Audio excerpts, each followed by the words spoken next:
Good evening बच्चों। Welcome to MSCA classes. जय महाकाल।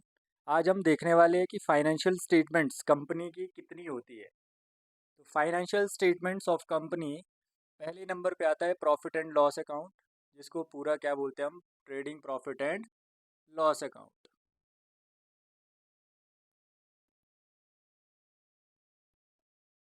और दूसरे पी एंड एल अकाउंट भी इसको शॉर्ट में बोला जाता है। फिर दूसरे नंबर पे आता है बैलेंस शीट।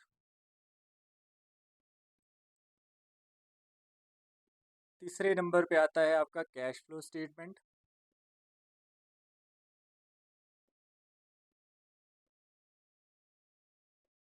चौथे नंबर पे आपका आता है notes to accounts.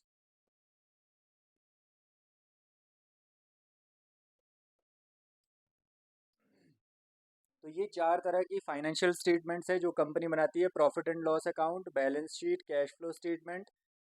Profit and loss account को पी एंड एल अकाउंट भी बोला जाता है और इनकम स्टेटमेंट भी बोला जाता है।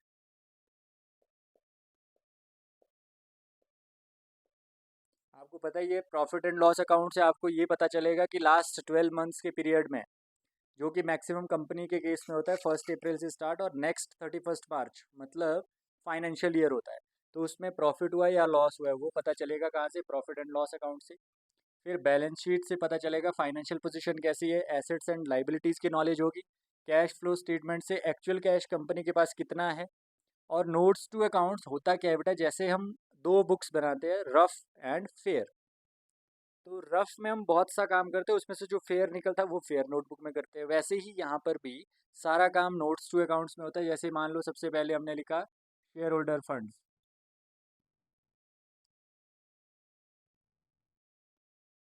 ठीक है, उसमें लिख लिया हमने शेयर कैपिटल। क्या लिख लिया?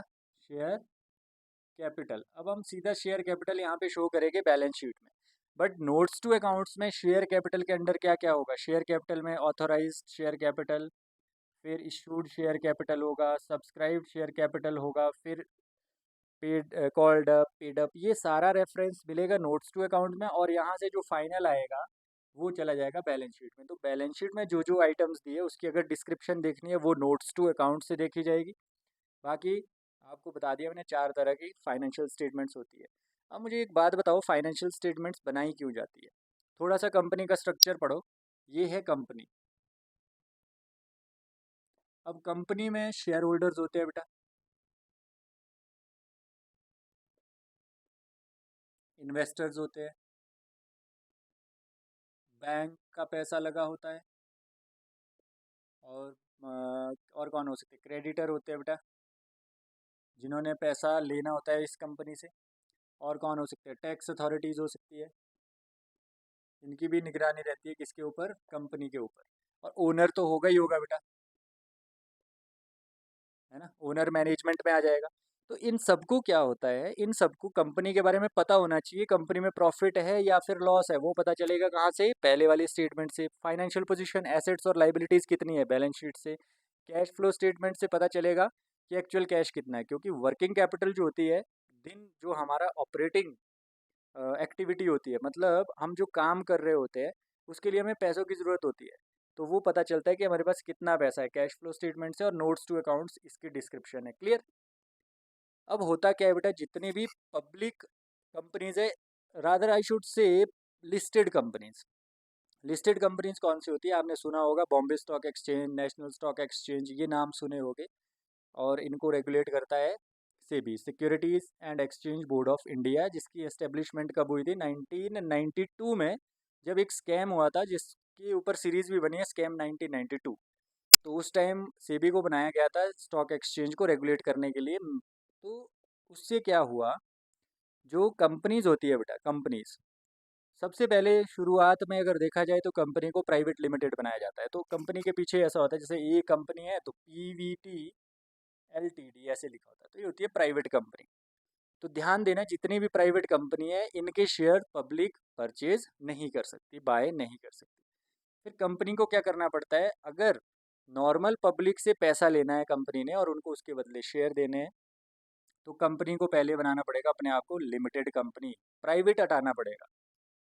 और जो लिमिटेड जिसके पीछे लगा होता है वो होती है, उनको बोलते हैं हम पब्लिक कंपनी। क्या बोलते हैं? पब्लिक कंपनी, नाम से ही पता लग रहा है बेटा, जिसमें पब्लिक इन्वॉल्व हो, ये है प्राइवेट कंपनी। तो यहाँ से एक क्वेश्चन और भी क्लियर होगा आपको कि प्राइवेट कंपनी और पब्लिक कंपनी क्या होते हैं। कई बच्चे पब्लिक को गलत अंडरस्टैंड कर लेते हैं, वो सोचते हैं पब्लिक मतलब government. Public company is different, public sector company is different. Sector जब लग जाएगा तो सरकारी बन जाएगी। पब्लिक कंपनी मीन्स जिसमें पब्लिक का इंटरेस्ट हो। जैसे रिलायंस, रिलायंस एक पब्लिक कंपनी, उसका पूरा नाम है रिलायंस इंडस्ट्रीज लिमिटेड। तो रिलायंस इंडस्ट्रीज लिमिटेड प्राइवेट नहीं है, वो पब्लिक क्यों है बेटा? क्योंकि मैं भी एक शेयर होल्डर हूँ, मेरे पास भी रिलायंस के शेयर्स है, मैंने कंपनी में पैसा लगाया। चाहे 100 शेयर हो चाहे 200 शेयर हो, मुझे भी ओनर माना जाएगा, because I am the shareholder and shareholders are the owners of the company. क्या मुझे ये अधिकार है, मेरे को ये राइट है कि कंपनी में प्रॉफिट हो रहा है या लॉस हो रहा है, क्या फाइनेंशियल पोजीशन है? तो ये सारे की सारी जो स्टेटमेंट है, ये क्यों निकालती है कंपनी? क्योंकि बहुत से लोग जो कंपनी के इर्द गिर्द है, जिनका कंपनी में पैसा लगा है, उनको ये जानने की बड़ी उत्सुकता होती है कि भाई कंपनी प्रॉफिट कर रही है या लॉस कर रही है, फाइनेंशियल पोजीशन कैसी है। इसलिए जितनी भी कंपनी जब लिमिटेड में कन्वर्ट हो जाएगी, उसके बाद ये स्टॉक एक्सचेंज पे लिस्ट हो जाएगी। ठीक है, पूरी पहले तो कंडीशन पूरी करनी पड़ेगी, उसके बाद लिस्ट हो जाएगी। जब स्टॉक एक्सचेंज पे लिस्ट हो जाएगी पब्लिक कंपनी, तो उसको बोलते हैं लिस्टेड कंपनी, लिस्टेड कंपनी। अब लिस्टेड कंपनी के शेयर्स बेटा, रिलायंस इज लिस्टेड कंपनी, तो इसके शेयर हमें इजीली अवेलेबल होते हैं, हम बेच भी सकते हैं, खरीद भी सकते हैं ओपन मार्केट में। तो ये कैरेक्टरिस्टिक्स भी देखा होगा आपने, डिफरेंस जब देखा प्राइवेट और पब्लिक कंपनी। प्राइवेट कंपनी में शेयर को ट्रांसफ़र नहीं कर सकते, पब्लिक कंपनी में इजीली शेयर ट्रांसफरेबल होते हैं। मेरे पास शेयर्स है रिलायंस के, मैं कल चाहूँ तो कल बेच सकता हूँ, परसों चाहूँ परसों बेच सकता हूँ, फिर खरीदना चाहूँ खरीद सकता हूँ। तो ये था पब्लिक और प्राइवेट कंपनी। मोस्टली जो, वैसे तो प्राइवेट कंपनी हो चाहे पब्लिक कंपनी हो, सबको फाइनेंशियल स्टेटमेंट बनाना जरूरी है, बट जो पब्लिक कंपनी और ऊपर से लिस्टेड है, जिसके शेयर पब्लिक के पास भी है, उनको अपनी जो फाइनेंशियल पोजीशंस है, फाइनेंशियल स्टेटमेंट्स है, उनको पब्लिश करना पड़ता है। आप चाहे तो अभी गूगल पर सर्च करके देख सकते हो कि रिलायंस की पिछले साल की फाइनेंशियल स्टेटमेंट्स आपको इजीली अवेलेबल हो जाएगी। क्यों? क्योंकि इसमें पब्लिक का इंटरेस्ट है, तो पब्लिकली ये अवेलेबल होती है। कभी भी आप इनके फाइनेंशियल स्टेटमेंट को स्टडी करके, एनालिसिस करके, उसके बाद इस कंपनी के शेयर्स को खरीद सकते हो। चलिए मिलते हैं ऐसे ही इम्पोर्टेंट कॉन्सेप्ट और वीडियो के साथ next time. That's it for today.